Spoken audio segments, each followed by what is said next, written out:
Welcome back to the studio, everybody. This is Bobby. On deck today, I have this Shredder statue from LA Figures. And man, when I was a kid, Shredder was the absolute coolest. Had all those knives on him and stuff. It was just the most rad. And now I get to have his radness hanging out in my collection. Let's get into it. Normally, I would go right to the sanding enclosure with these parts. But first, I'd like to mention that the fine folks at FunCreCol sent me this bottle of Tough resin to give a try. So I did. And before I get into the resin, I'd like to mention whoever the package designer is that put this little foil cutter on the lid, they deserve a raise because that's just a good idea. So I loaded up my M3 Premium with this FunCreCol Tough resin. And after several hours of patiently waiting, here's an example of a finished piece in the FunCreCol resin. You can see it's got really nice details and it's pretty flexible. You can see I'm bending it pretty good here. I wouldn't be comfortable, using my regular resin and bending it like that. So yeah, it does seem to be pretty tough indeed.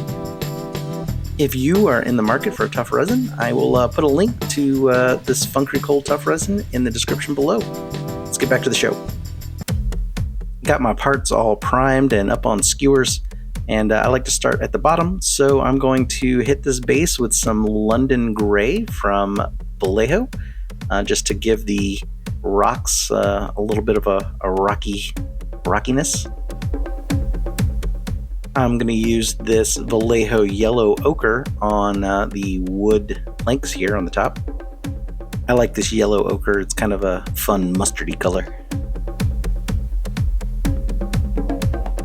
Next, I'm going to use some Army Painter Pure Red on the steel girder beam thing.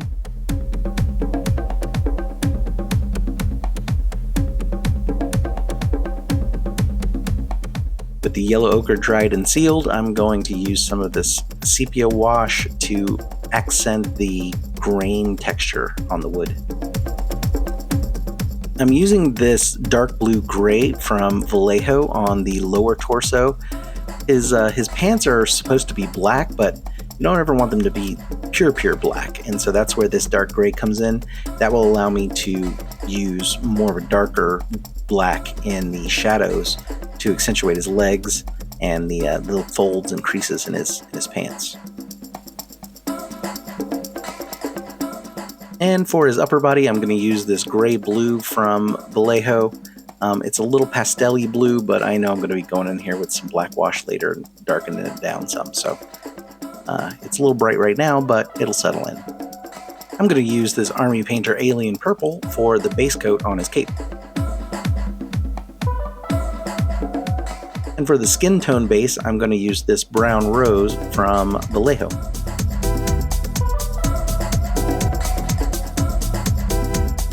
Back at the paint desk, I'm using some black wash on the girder to start grunging it up and pulling out some details. And I'm going to use this Army Painter Dungeon Gray on this middle layer of concrete.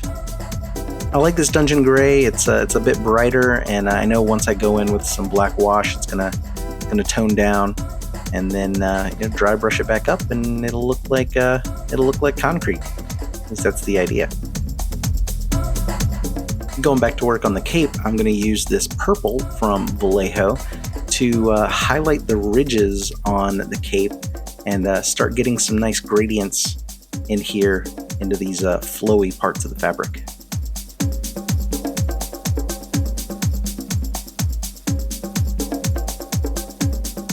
It's satisfying watching the time lapse of this. The color shift on the edges. It's kind of fun. Now I'm using this Vallejo Metal Color Chrome on the coolest parts of Shredder.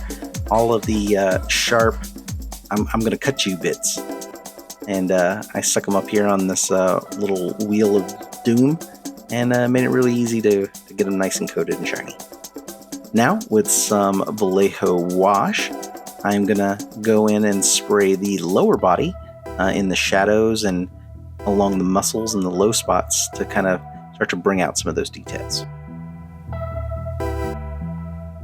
It was hard to see the black wash going on that the lower body with the dark gray, but on this blue you can really start to see how the shadows kind of come out with the wash.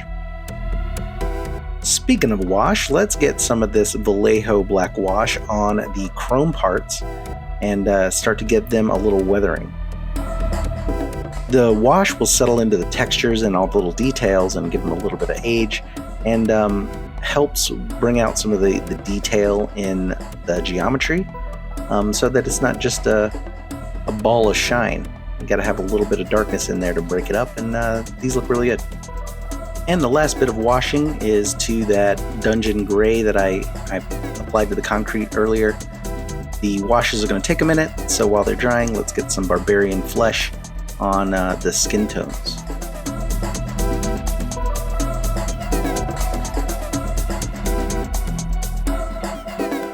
Next, I'm going to use this dark gray from Vallejo on his boots. It's a slight shift from the dark blue gray that are his pants. It's very subtle, but it's there. And now I'm going to use this matte black on his sash on the upper body.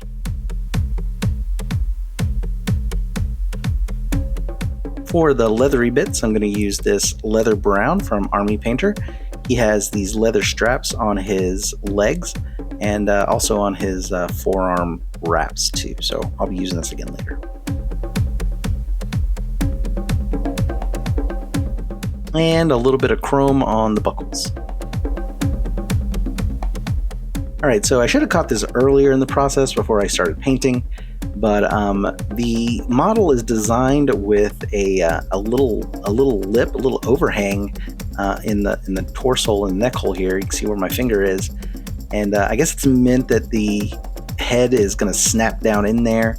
I was trying to force it. I didn't really feel like it was going to work that well, so I took my sanding pen and I sanded down the back of the neck hole and a little bit of the head in the back, so that way I can kind of notch the head into place in the torso, and it fits nicely. So there's a little tip about the lip. Back to painting, let's get some of this deck tan from Vallejo on his forearm wraps.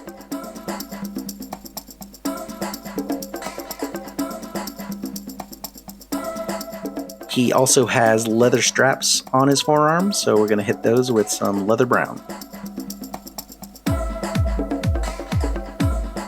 I need to paint his chrome mask, but first I need to base coat it with some gloss black. While I'm waiting for that to dry, I applied the last dry brush of some deck tan to the concrete area of the base, and I think we can call this base done. That looks pretty good to me. Next, I'm going to hit these straps and wraps with some of this Vallejo black wash.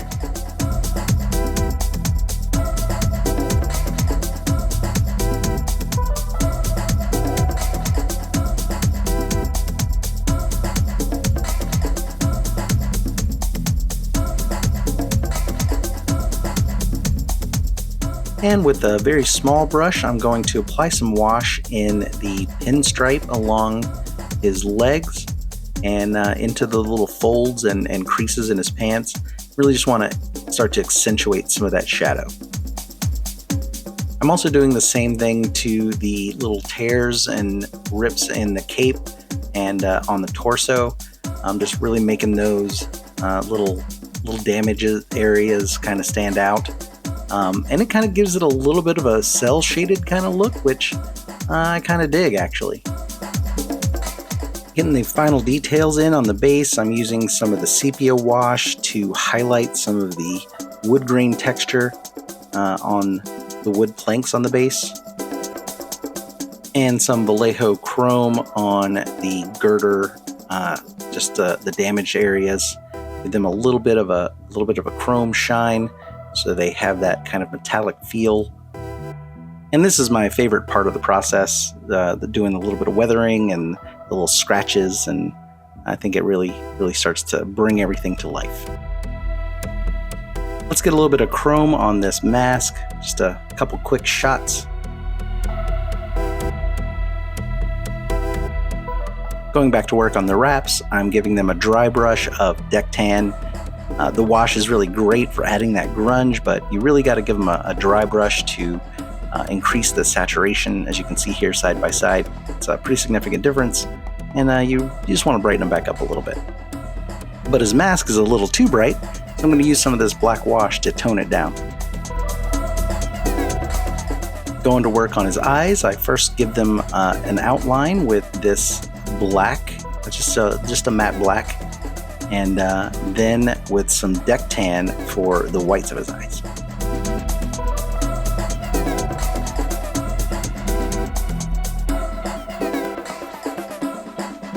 Before painting in his irises, I went in with a little bit of a red wash around his eyes and his nose, some of the wrinkles around his face. You really can't see that much skin around his face because of all the metal mask, but the little parts you can see, I didn't want it to be flat. For his irises, I used a flat brown from Vallejo. Sorry about the camera angles here. I didn't really get a good close-up shot of me working because I was too focused on actually just doing the work, and just forgot to look up at the camera. So this is about as good as it gets. I like to use this Vallejo Premium Gloss Varnish on the eyes. It seals in the color and gives them a bit of a wet look. Nobody wants dry eyes, especially not Shredder. He's gotta see what he's doing. Anyway, with that, let's head to assembly.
And that's my shredder. I hope you enjoyed watching me paint this guy from LA Figures.